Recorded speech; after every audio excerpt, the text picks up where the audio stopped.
What if I told you that the thing you're chasing isn't really what you're looking for? Whether it's that promotion or raise, the perfect body, those are just drops in the bucket compared to what you really need. I've spent the last 40 years of my life as an adult going through life, figuring things out.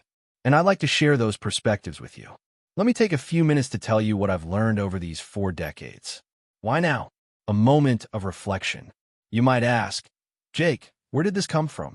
Well, I was recently asked to mentor a group of young adults just starting their careers 40 years after I finished high school.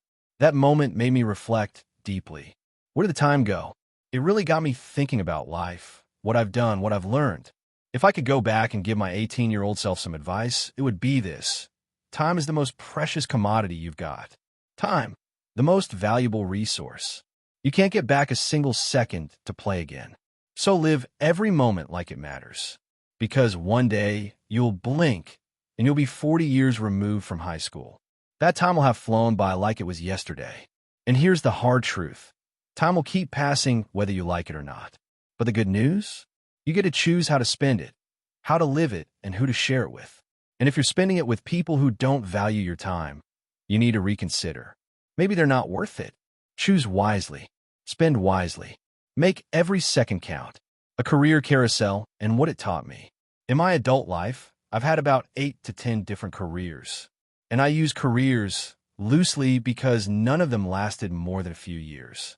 Over the span of 20 years, I bounced around, from youth pastor to barista, graphic designer to tour guide, fundraiser to rideshare driver, community manager, and finally, a therapist.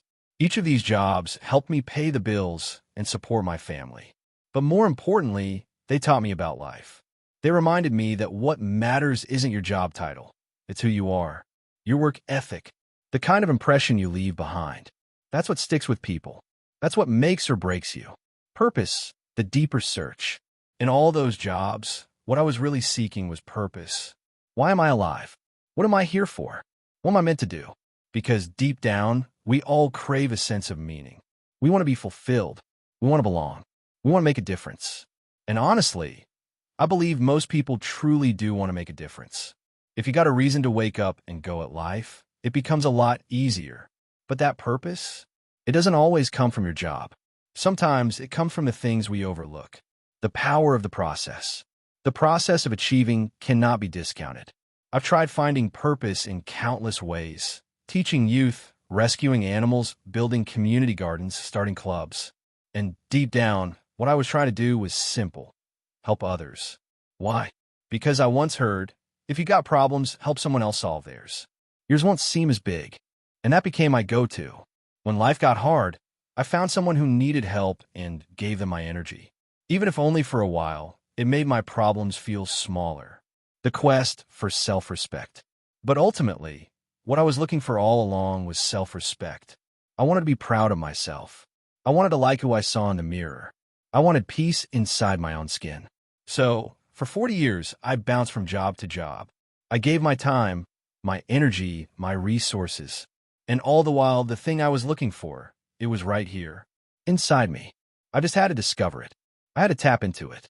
I had to accept and love who I was becoming. Loving yourself to love others. I believe we're all built for the greater good. When you genuinely love yourself, you can give that love to others. And you won't be doing it for validation. You won't be hoping for something in return. You'll simply give because kindness is the right thing to do.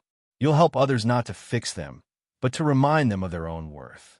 And in doing so, you help them find the self-respect and love you once sought yourself. A final word. This world? Yeah, it's crazy. It's divided. It's loud.